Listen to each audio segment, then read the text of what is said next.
हरे कृष्ण। जय राधा माधव कुंज बिहारी जय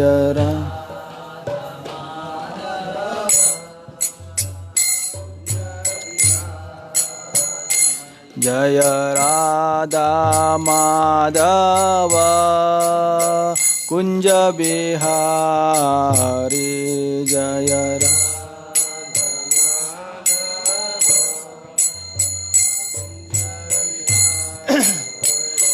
जय गोपी जन वल्लभा गिरिवरधारी जय गोपी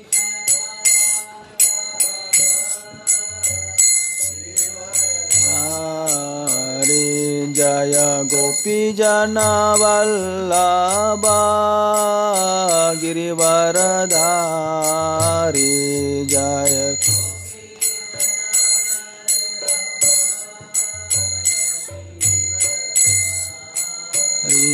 जय यशोदानंदन ब्रज जनरंजन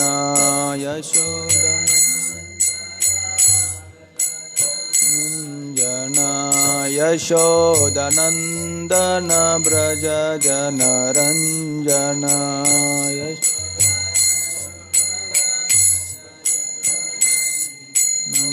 यमुना तीरावनचारी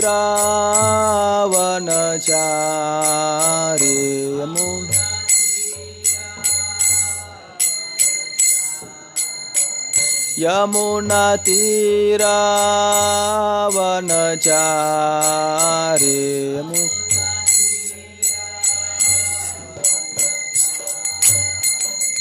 जय राधा माधव कुंज बिहारी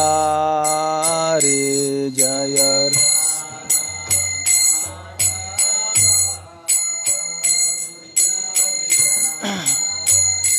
जय गोपी जन वल्लभा गिरिवरधारी जय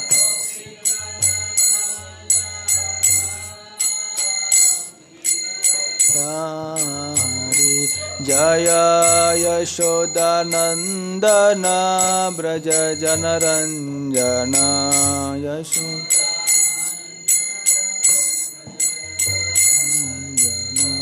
Yamuna तीरावनचारी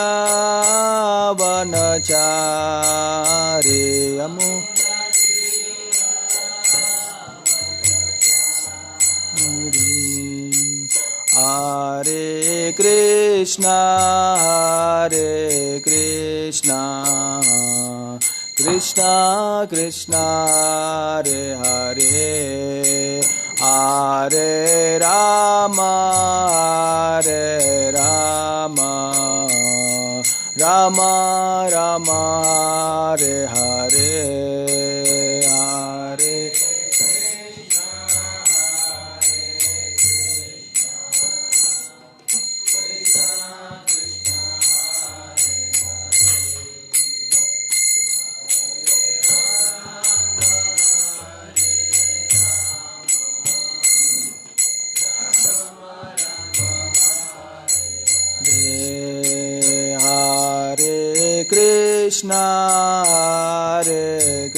Krishna Krishna Krishna Hare Hare Hare Ram Ram Ram Hare Hare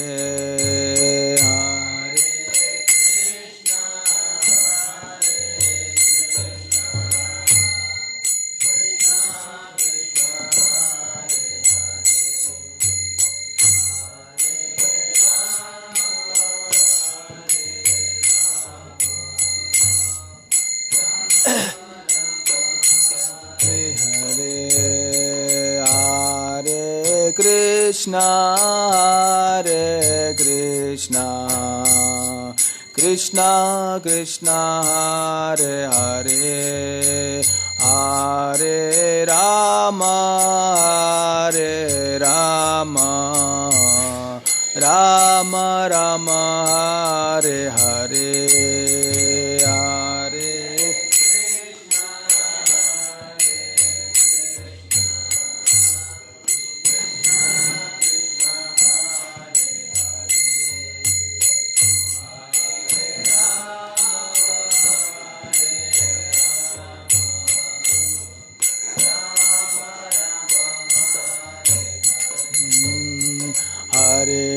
Hare Krishna, Krishna Krishna, Hare Hare, Hare Ram, Ram Ram, Hare Hare, Hare Krishna,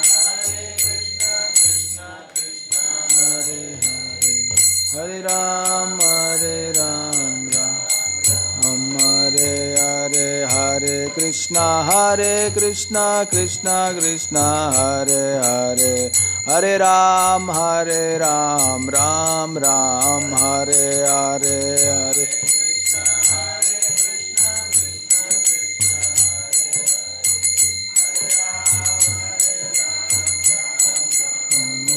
Hare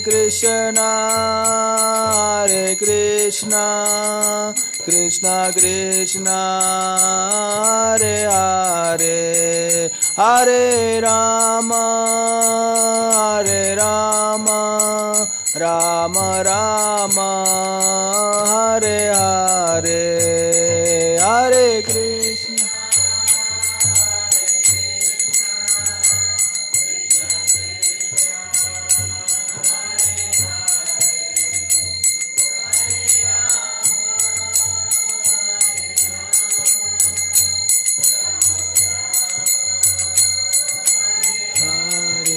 Jaya Radha Gokulananda, Radha Gokulananda Radhe.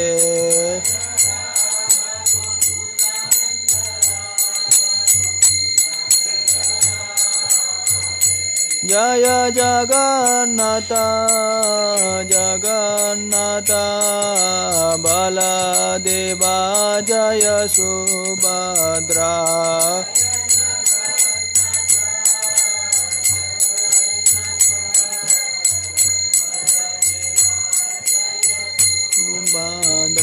Jaya Gauranitai, Gauranitai, Gauranitai, Jaya Gauranitai, Jaya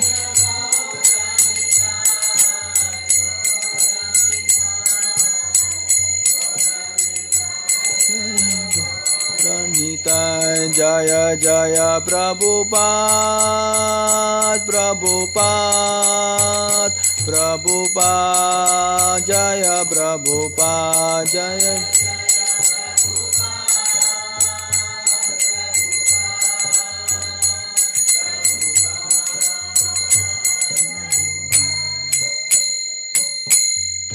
Shri हरिनाम संकीर्तन की, जगत गुरु श्री प्रभुपाद की, ग्रंथराज श्रीमद् भागवतम की, समवेत गौर भक्त वृंद की, समवेत गौर भक्त वृंद की, श्री श्री गुरु गौरांग की, निताय गौर प्रेमानंदे। हरि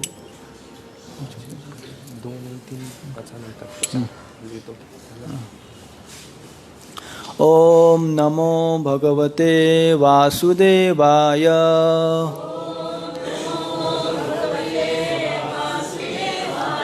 ओम नमो भगवते वासुदेवाय।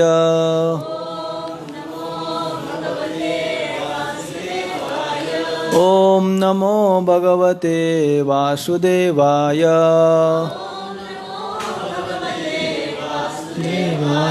नारायणं नमस्कृत्यं नरं चैव नरोत्तमं देवीं सरस्वतीं व्यासं ततो जयामुदीरे। नष्टप्रायेषु भद्रेषु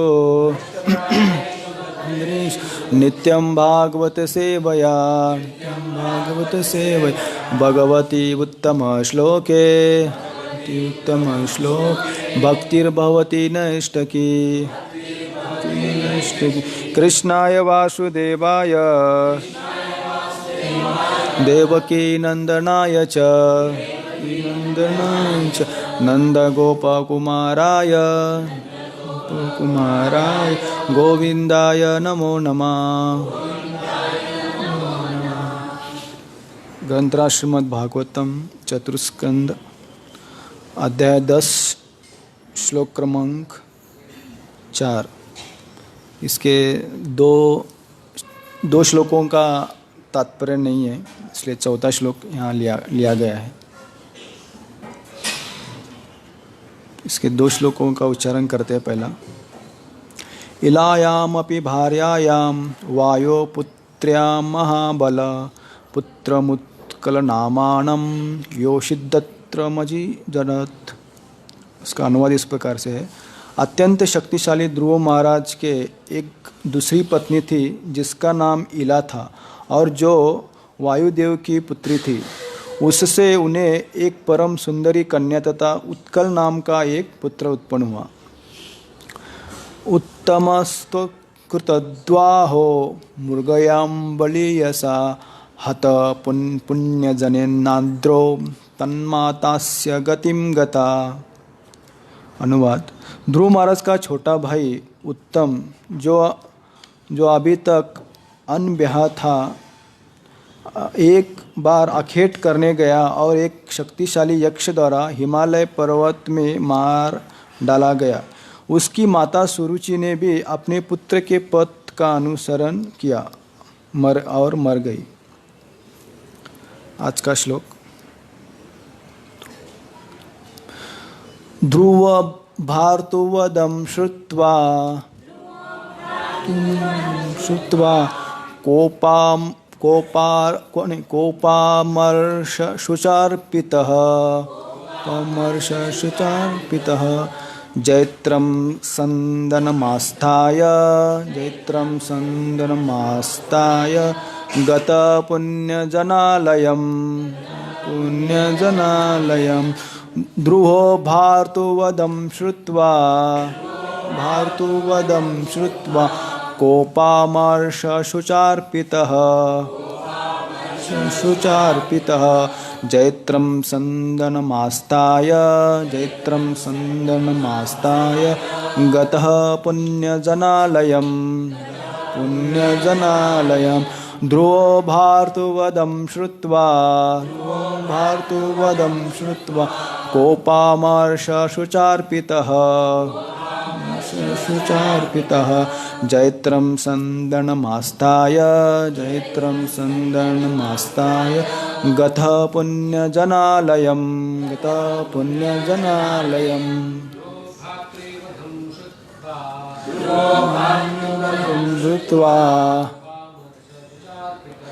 कोपामर्षशुचार्पितः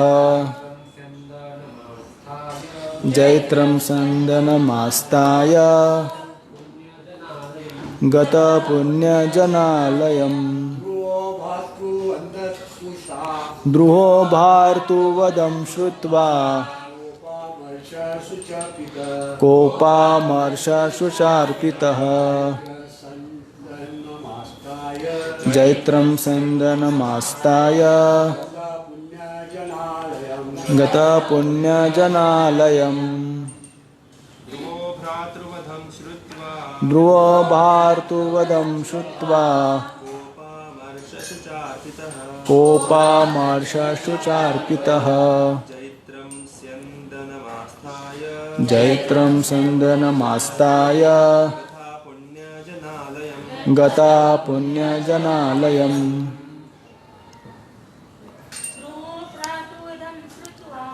भार्तुवदं श्रुत्वा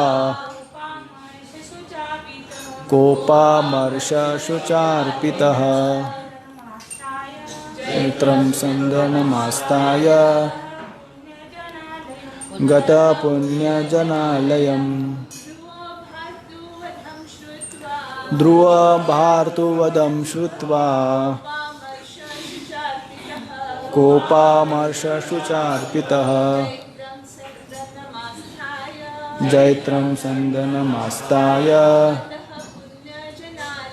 गत पुण्यजनालयम्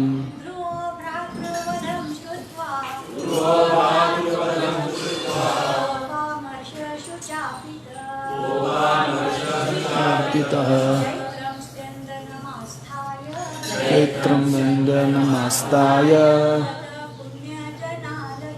गत पुण्यजनालयम्। ध्रुवः, ध्रुव महाराज, भारतोवदम, अपने भाई की मृत्यु का श्रुत्वा, समाचार सुनकर, कोप, क्रोध, अमर्ष, प्रतिशोध, शोचा, विलाप से अर्पितः, पूरित होकर, जैत्रम, विजयी, संदनम, रथ पर, आस्ताय, चढ़कर, गत, गया, पुण्यजन आलयम, यक्षों की पुरी में, अनुवाद और तात्पर्य श्री प्रभुपाद जी के द्वारा अनुवाद। जब ध्रुव महाराज ने यक्षों द्वारा हिमालय पर्वत में अपने भाई उत्तम के वध का समाचार सुना तो वे शोक तथा क्रोध से अभिभूत हो गए। वे रथ पर सवार हुए और यक्षों की पुरी अलकापुरी पर विजय करने के लिए निकल पड़े।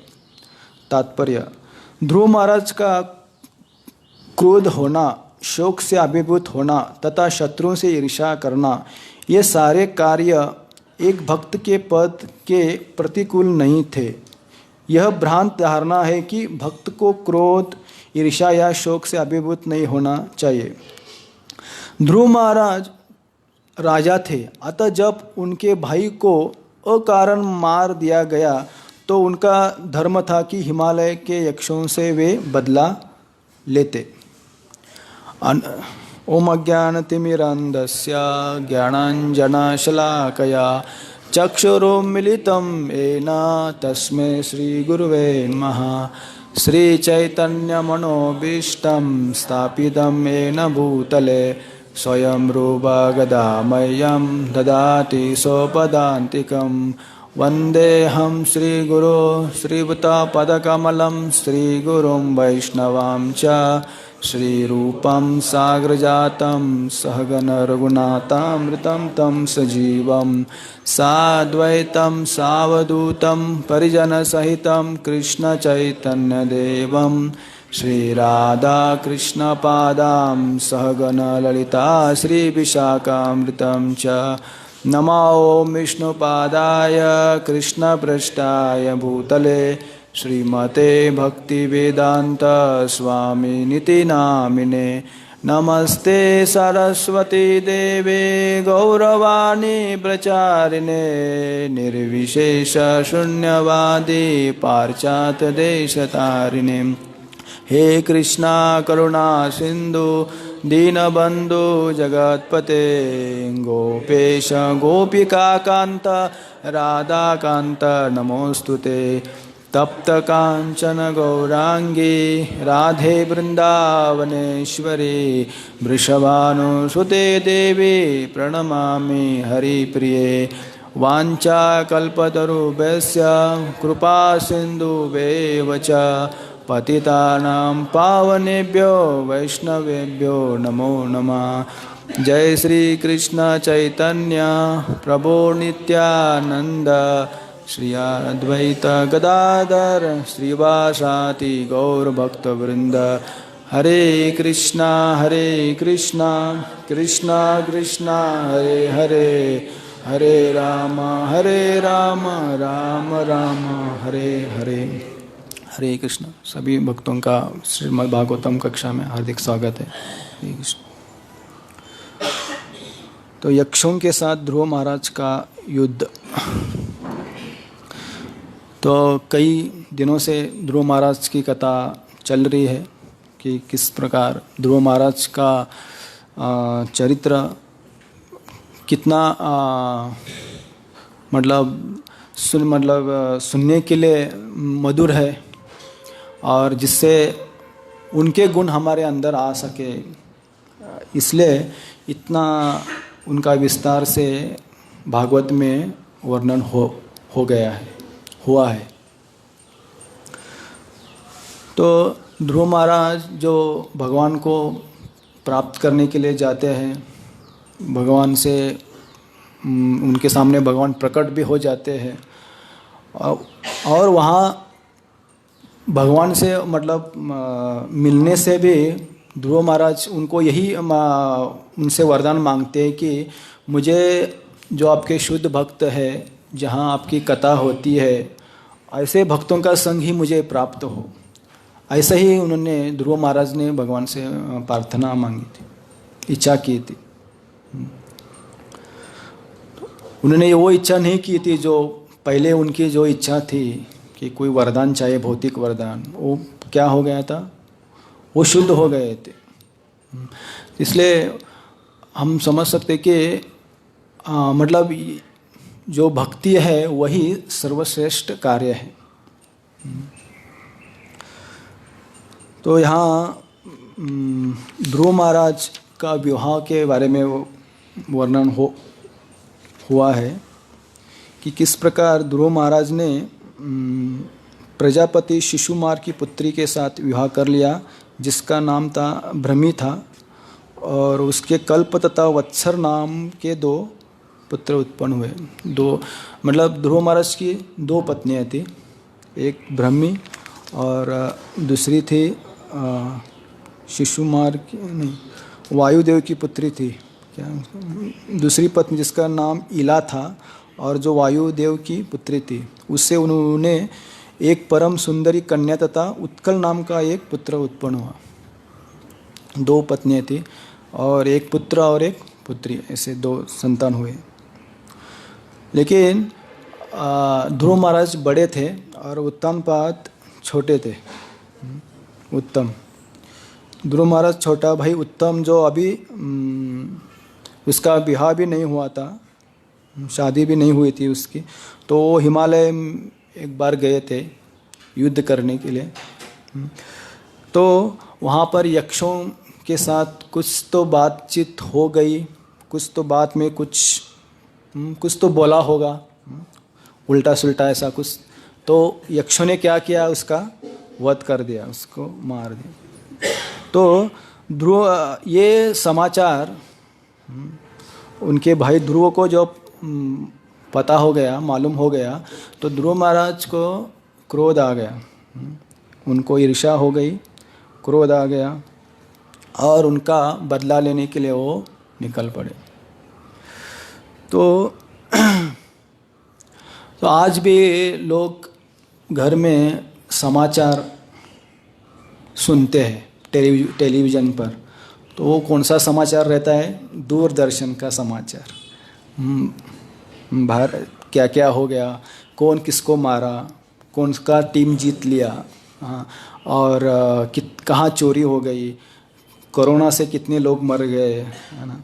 ये ऐसे मतलब अनावश्यक जो रहता है वस्तु, उनके बारे में आज लोग सुनते हैं। तो ये समाचार पहले से है। तो काम, क्रोध और जो लोभ है, जो 6 प्रकार के अनर्थ है ना, ये ब्रह्मा जी के पुत्र है। काम, क्रोध, लोभ, मद, मत्सर, ये जो 6 अनर्थ है, जो जीव के अंदर क्या करते हैं, जीवात्मा को गलत कार्यों में लगाते हैं संतान, पुत्र। तो काम के बारे में भगवद गीता में भी बताया गया है और भागवतम में भी, कि कृष्ण प्रेम का जो विकृत जो प्रतिबिंब है वो है काम। तो ऐसा कहते हैं एक सन्यासी, जो राधा वल्लभ संप्रदाय के एक सन्यासी है, वो कहते हैं कि जहाँ काम है वहाँ आराम नहीं, वहाँ हराम है। तो जो व्यक्ति के अंदर काम रहता है तो वो कभी संतुष्टि नहीं होता है, वो सुखी जीवन नहीं जी सकता है। तो हमें चाहिए कि कृष्ण प्रेम हमारे अंदर का हम जागृत करें, इसलिए हमें साधना करनी चाहिए, नाम जप करना चाहिए, तो हमारे अंदर कृष्ण प्रेम जागृत होता है।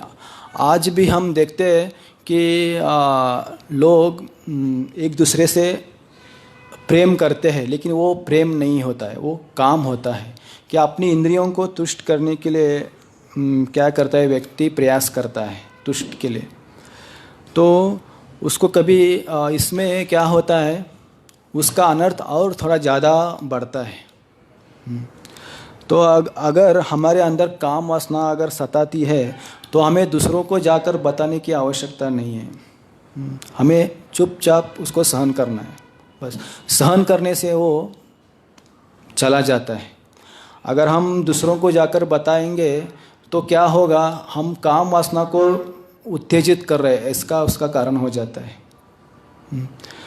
तो ये उससे अच्छा होता है कि हम ज़्यादा से ज़्यादा हरि नाम ले, भागवत पढ़े, साधु संग करे, तीर्थ यात्रा करे और विग्रह की सेवा करे। ये चीज़ें करने से हमारे अंदर कृष्ण प्रेम वो जागरूक होता है। आत्मेंद्रिय प्रति वांछा तारे बलि काम, कृष्णेंद्र प्रति इच्छा धर प्रेम नाम। अगर हम अपने लिए कुछ भी कार्य करते हैं तो वो काम हो जाता है, और भगवान के लिए जो करते हैं वो प्रेम हो जाता है। जैसे एक उदाहरण के तौर पर, पहले हम भोजन बनाते हैं, वो किसके लिए, हमारे लिए बनाते हैं हम। लेकिन जब भक्ति में हम आ जाते हैं तो हम क्या करते हैं, वही भोजन बनाते हैं शुद्ध सात्विक शाकाहारी, वही भोग हम पहले भगवान को अर्पण करते हैं और उसके बाद हम स्वीकार करते हैं। तो ये काम नहीं होता है, वो प्रेम होता है। तो इस प्रकार ये काम जो है भौतिक जगत में जीव जो है वो काम से वशीभूत हो जाता है। तो ध्रुव महाराज ने जो किया था एक क्रोध, ये अच्छे के लिए किया था क्रोध। तो यहाँ पर तात्पर्य में प्रभुपाद जी समझा रहे कि ऐसे कुछ लोग होते हैं कि ध्रुव ने मतलब भगवान को प्राप्त करके आए थे, फिर उन्होंने ऐसा क्रोधित क्यों हो गया, उनको क्रोध क्यों आ गया और ये ईर्ष्या और शोक क्यों किए उन्होंने। तो ये प्रतिकूल है, ऐसे लोग आज भी मानते हैं। अगर हम कहीं जाते हैं और थोड़ा सा कुछ गलती हमसे हो जाती है, वो तुरंत कहते हैं तुम हरे कृष्ण के है ना, और ऐसे क्यों हमसे बोलते हो, ऐसा उलट सुलट। ऐसा अगर हम उनको डांटते हैं तो तुरंत बोलते हैं आप इस संस्था से है और ऐसे क्यों बोलते हैं। तो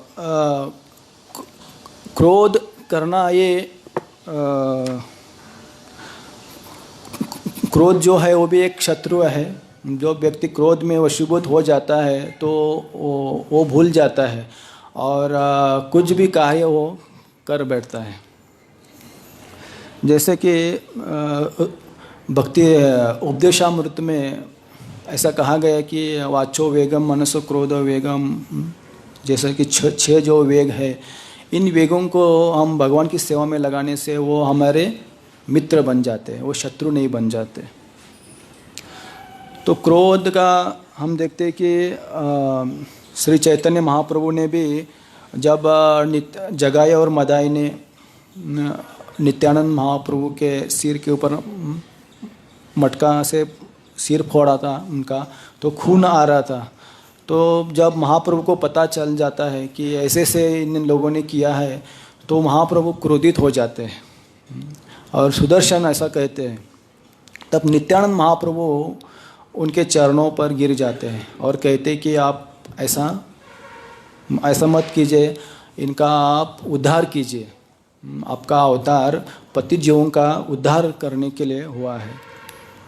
तो ऐसा नित्यानंद महाप्रभु कहते हैं। मतलब तो क्रोध जो है भगवान की सेवा में हम लगा सकते हैं तो वो हमारा मित्र हो जाता है। कब हमें क्रोध आता है? जब हमारी जो अहंकार का जब कोई टोच लगाता है, बोलते ना पिन लगाता है, तब हमें क्रोध आ जाता है। तो ये क्रोध करना ये अच्छा नहीं है। तो इसलिए और ईर्ष्या, तो ईर्ष्या को भगवान की सेवा में लगाने के लिए बहुत मतलब बुद्धि का उपयोग करना पड़ता है।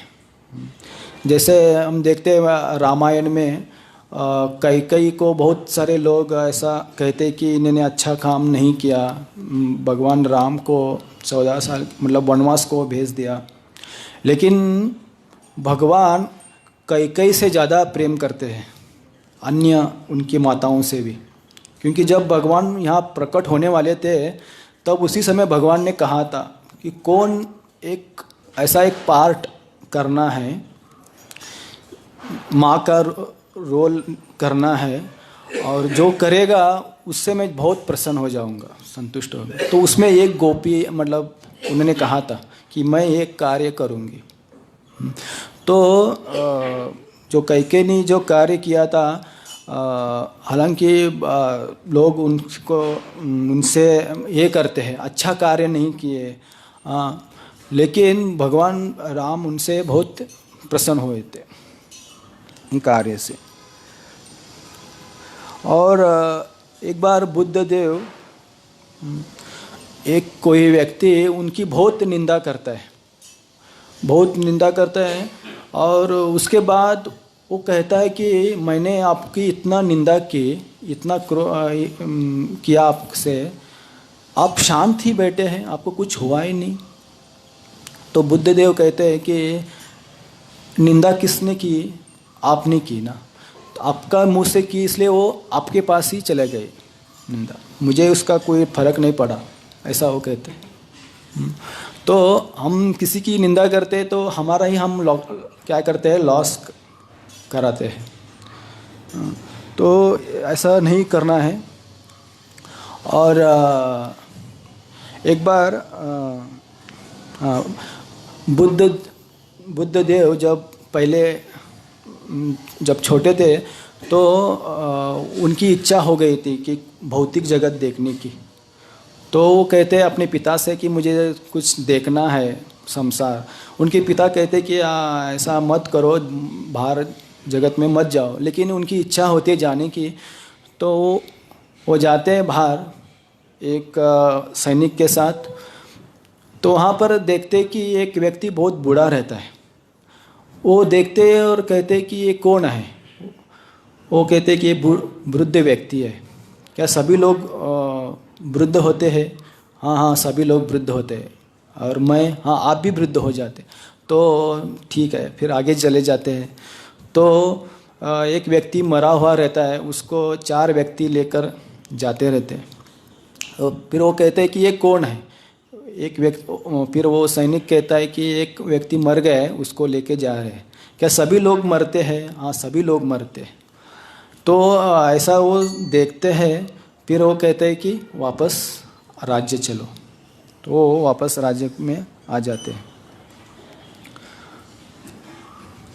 तो हम देखते हैं कि जो सुरुचि जो रहती है, उनकी जो माँ, वो उनसे मतलब ध्रुव महाराज वापस आ जाते हैं तो वो उनसे प्रणाम करती है, उसको आलिंगन कराती है, मतलब वो उनसे प्रसन्न हो जाती है।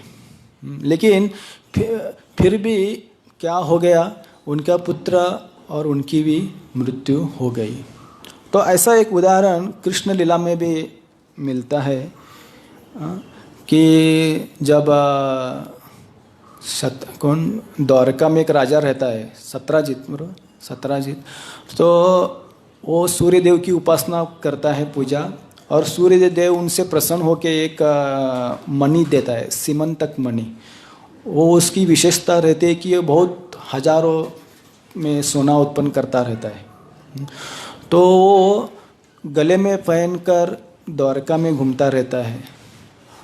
और वो एक बार द्वारका में भी जाता है भगवान के पास, तो भगवान कहते हैं कि ये जो मणि है ये राजा सत्राजित को दीजिए, ये आप पहनना आपके लिए उचित नहीं है। हाँ? राजा उग्रसेन द्वारका के, उनके पास आप उस मणि को दे दो। लेकिन वो सुनता नहीं बात, फिर भी वो पहनता है और एक बार उसके भाई प्रशन को देता है। फिर वो भी गले में पहन कर घूमता रहता है। तो क्या होता है कि जंगल में वो जाता है एक बार, तो वहाँ एक सिंह आके उसका वध करता है सिंह। तो वहाँ पर जाम्बवंत रहता है और जाम्बवंत क्या करता है, उस सिंह को का वध करता है और मणि अपने पास लेता है और वही मणि अपनी पुत्री को खेलने के लिए देता है। लेकिन यहाँ पर द्वारका में क्या होता है, सत्राजित भगवान के ऊपर कलंक लगाता है कि ये मणि श्री कृष्ण ने ही लिया है और मेरा भाई का वध किया है। तो ऐसी चर्चा पूरे द्वारका में पसरती है सब जगह। तो भगवान को अच्छा नहीं लगता कि ये इस प्रकार कलंक और निंदा कर रहा है। तो इसलिए भगवान क्या करते हैं, अपने कुछ जो लोग रहते हैं उनको लेकर जहाँ वो मणि रहती है वहाँ पर लेकर आते हैं उनको जंगल में, और वहाँ पर उनको दिखाता है, देखिए यहाँ पर इसका वध हुआ है इसके भाई का। फिर उसके बाद वो सिंह का भी वध दिखाता है। और ये मणि एक गुफा है जाम्बवंत के पास है और मैं कुछ दिन जाकर लेके आता हूँ। तो जाम्बवंत जाते हैं, अंदर है भगवान जाते हैं और वहाँ पर जाम्बवंत जो कि त्रेता युग में भगवान राम के भक्त थे, लेकिन जब उनको इतना क्रोध आ जाता है कि उनमें घनघोर युद्ध होता है। वहाँ पर जो वृक्ष रहते हैं वो एक दूसरे के ऊपर मार के ख़त्म कर देते हैं, और पत्थर रहते हैं वो एक दूसरे के ऊपर मार के फोड़ देते हैं। और फिर कुछ भी नहीं रहता है मारने के लिए तो मुष्टि प्रहार करते हैं, और 28 दिन तक युद्ध चलता है, रात दिन। लेकिन 28वें दिन जो जाम्बवंत की शक्ति कम होती है, फिर उनको पता चलता है कि ये कोई दूसरा व्यक्ति नहीं है, ये मेरे प्रभु मतलब श्री राम ही है, ऐसा उनको विश्वास होता है। तो भगवान उनको दर्शन दिलाते हैं, फिर कहते हैं कि मैं मणि के लिए लेने के लिए आया हूँ। तो वो कहता है कि ये जो मणि है सीमंतक मणि मेरी पुत्री है उनके पास है, तो उस आप मणि को भी लेके जाओ और साथ ही साथ मेरी जो कन्या है उनको भी आप लेकर जाए। तो भगवान का विवाह भी वहाँ पर हो जाता है, दूसरा विवाह। तो वो विवाह होता है और मणि को लेकर जाते हैं भगवान। लेकिन उसके जो खड़े रहते हैं उनके पार्षद भगवान के, उनको लगता है कि अभी भगवान गए हैं, 10 दिन तक वो रुकते हैं, और 10वें दिन के बाद उनको लगता है कि शायद कुछ तो हुआ है, इसलिए वो निकल जाते हैं वहाँ से। और सत्राजित के ऊपर वो कलंक लगाते हैं द्वारकावासी लोग, इसके कारण भगवान का वध हो गया, ऐसा उनको लगता है ऐसा। तो लेकिन जब भगवान आते हैं तो वो उनको प्रसन्नता हो जाती है, खुश हो जाते हैं। तब सत्राजित भी उनको भी ये लगता है कि मैंने कलंक लगाया भगवान के ऊपर, उन्होंने नहीं लिया था ऐसा। तो अपनी जो पुत्री है सत्यभामा उनको देते हैं। और हम देखते हैं कि जब भगवान पांडवों के पास जाते हैं तो क्या होता है, सत्राजित को मार देते हैं वहाँ के जो अक्रूर, और एक वहाँ के एक राजा रहता है उनका नाम नहीं आ रहा है, और 3 लोगों ने उसका वध करते हैं। तो पहले उन्होंने अपराध किया था, इसके कारण क्या हो गया, उनका वध हो गया। और जब प्रभुपाद जी जब रशिया में गए थे एक बार, तो वहाँ पर एक युवक थे उनसे मिलते हैं और उनको भगवद गीता दिखाते हैं।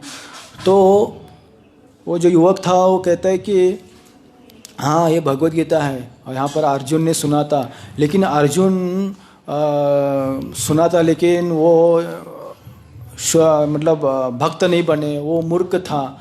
इतना भगवद गीता सुनने के बाद अभी मतलब जब उनके पुत्र अभिमन्यु का जब जयद्रथ कौन वध करता है ना, उसका वध हो जाता है, तो उसको शोक नहीं करना चाहिए था, उसको क्रोध नहीं होना चाहिए था। ये तो भगवद गीता सुनने के बाद तो प्रभुपाद जी उनको समझाता है कि आप पहले समझ जाओ कि वो कौन थे। वो भगवान के भक्त थे, शुद्ध भक्त थे, तो वो स्नेह से और प्रेम से वो अपना कर्तव्य निभा रहे थे, वो कर्तव्य कर रहे थे। और आप जो प्रश्न किया है ना वो मूर्खतापूर्ण है, आप ऐसा उनको समझाते कहते हैं। तो उनका वो कर्तव्य था क्रोधित होके युद्ध करना। और हाँ, और एक बार प्रभुपाद जी प्रयाग में रहते हैं और वहाँ पर एक सज्जन व्यक्ति आता है और कहता है कि प्रभुपाद जी आप भारत में गली गली में मंदिर होता है, तो फिर आप इतने बड़े मंदिर क्यों बना रहे हैं, क्या आवश्यकता है, वैसा कहते हैं। तो प्रभुपाद जी कहते हैं कि उसके बाजू में एक स्त्री थी, वो कहते हैं ये कौन, बोला मेरी ये पत्नी है और उसके बच्चे रहते हैं, वो ये बच्चे किसके हैं, वो कहते हैं कि ये मेरे हैं। तो प्रभुपाद जी कहते हैं बाहर भी कितने तो बच्चे ऐसे ही है ना घूम रहे हैं, तो इतने बच्चे होने के बाद भी आप क्यों उत्पन्न किया पुत्र को और आपने विवाह क्यों किया पत्नी के साथ। वो कहते हैं कि नहीं ये मेरे बच्चे हैं, मुझे चाहिए मेरे हैं। तो उसी प्रकार प्रभुपाद उन कहते हैं ऐसे तो बहुत सारे मंदिर हैं, लेकिन जो इस्कॉन के जो मंदिर है वो मेरे हैं, मुझे चाहिए ऐसा उनको समझाते हैं। तो और जो जैसे कि नारद मुनि थे वो भी क्रोधित हो जाते हैं। नारद मुनि भी भक्त वैष्णव है, लेकिन जब वो क्रोधित हो जाते हैं तो दूसरे के भलाई के लिए वो क्रोधित हो जाते हैं। जैसे कि जो यक्ष है, यक्ष कौन है, ये ब्रह्मा जी के ही पुत्र है। जब ब्रह्मा जी अलग अलग योनियों को उत्पन्न कर रहे थे संतानों को, तो जब तीसरे स्कंद में ऐसा वर्णन आता है कि जब यक्षों की उत्पत्ति होती है और राक्षसों की, तो लोग वो कहते हैं कि पकड़ो इसको, इस बूढ़े को पकड़ो, मारो, इसको खाओ, ऐसा कहते हैं। और तब ब्रह्मा जी भागने चालू करते हैं अपनी रक्षा करने के लिए। तब कहते हैं ब्रह्मा जी कि तुम्हारा नाम यक्ष है, तुम्हारा नाम राक्षस है, तुम खाने वाले हो। मतलब ब्रह्मा जी अपने पीछे की भाग से उनको उत्पन्न करते हैं, जगन्य भाग से। तो ये यक्ष है और ये कुबेर के अनुयायी है यक्ष। तो यक्ष ने उनका वध करते हैं। तो जब ध्रुव युद्ध करते हैं तो एक बाण चलाते हैं, तो बहुत घनघोर युद्ध होता है। फिर 3-3 बाण छोड़ते हैं, फिर एक ही बार 6 बाण छोड़ते हैं और यक्षों का वध करते हैं। तो यक्ष लोग जब ये देखते तो उसकी पराक्रम का उनको ये लगता है, अच्छा लगता है उनको कि ये छोटा बालक है और इतना युद्ध कर रहा है। तो उनकी ये देखकर वो खुश होते हैं, लेकिन युद्ध तो युद्ध ही होता है लास्ट। तो युद्ध होता है। तो मैं कह रहा था कि नारद मुनि क्रोधित हो जाते हैं। तो नारद मुनि जब जो कुबेर के जो पुत्र रहते हैं, नल कुबेर और मणिग्रीव, वो नग्न स्नान करते रहते हैं कुछ अप्सरों के साथ, वो भी कहाँ? कैलाश के पास, जहाँ पवित्र गंगा नदी बहती है, जहाँ शुद्ध वातावरण है, शुद्ध सात्विक ऐसा जगह पर ये ऐसा कार्य हो रहा है। अगर गलत कार्य जगह पर गलत कार्य होता है तो वो ठीक है, लेकिन अच्छे जगह पर गलत कार्य होता है तो ये थोड़ा अफसोस की बात हो जाती है, होती है। दरअसल नारद मुनि देखते हैं कि ये इतने बड़े देवता के पुत्र है, संतान है, और ये इस प्रकार गलत कार्य कर रहे हैं, तो वो क्रोधित हो जाते हैं। और क्रोधित होकर क्या करते हैं? उनको श्राप देते हैं कि तुम वृक्ष बन जाओ, ऐसा कहकर। तो ये वृक्ष बन जाते, वो क्षमा मांगते हैं, तो उनको कहते हैं कि तुम वृक्ष बनोगे और तुम्हारा उद्धार भगवान श्री कृष्ण, मतलब कृष्ण ही करेंगे आपका उद्धार। तो उद्धार उनका भगवान श्री कृष्ण ही करते हैं। तो किसी न किसी प्रकार से कोई व्यक्ति भगवान के पास जाता है तो उसका उद्धार होता है। हम देखते हैं पूतना ब्रज में जाती है भगवान को मारने के लिए, लेकिन भगवान क्या सोचते हैं कि ये माता का रोल करके आई है मुझे मारने के, मुझे दूध पिलाने के लिए। तो भगवान इसका वध करते हैं और सबसे पहले उनको गोलोक में भेज देते हैं। इसलिए कुछ भक्त कहते हैं, भक्तिविनोद ठाकुर कहते हैं कि हमने क्या गलती की है, हमारे अंदर क्या दोष है कि हम इस भौतिक जगत में पड़े हैं। और ये जो असुर लोग हैं, ये लोग क्या हो गया, भगवान आपके धाम को चले गए। गोपीनाथ आमी के दोष दोषे आसुर सकल पाइलु चरण विनोद थाकिल बोसी। भक्तिविनोद ठाकुर कहते हैं कि हमारे क्या दोष है, ऐसा वो कहते हैं। और भी एक श्लोक है 3 स्कंद में, उद्धव जी कहते हैं उसमें, तथैव चान्य नरलोक वीरा य आवे कृष्ण मुखार बिंदम नेत्रे पिबंतो नयनाभिरामम पार्थास्तपूत पदमापुरस्य। कि कुरुक्षेत्र के युद्ध भूमि पर जो सैनिक थे, वीर थे, वह अर्जुन के बाणों से क्या हो गए? शुद्ध हो गए। और भगवान के मुखारविंद नयन आँखें को देखकर वो भगवान के धाम को प्राप्त हो गए, वैकुंठ धाम को। और उद्धव जी कहते कि मैं अभी तक यहाँ पर हूँ और ये असुर लोग चले गए। तो भगवान किसी का वध करते हैं, मार, तो उनको भी जैसे कि भक्तों की जो गति होती है, गति भगवान धाम की, वैसे ही उनको भी गति प्राप्त हो जाती है। मतलब जैसे एक माँ बच्चों को जब गलती करता है तो उसको मारती है, तो ये मारना भी क्या होता है? वो प्रेमी होता है उसका।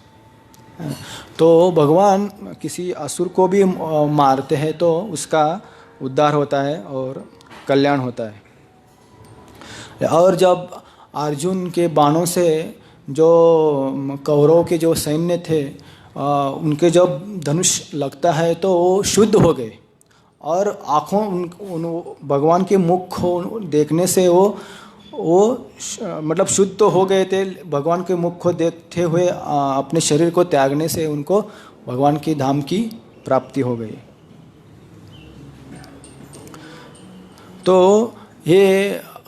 तो हमें भगवान की कथा को सुनना चाहिए।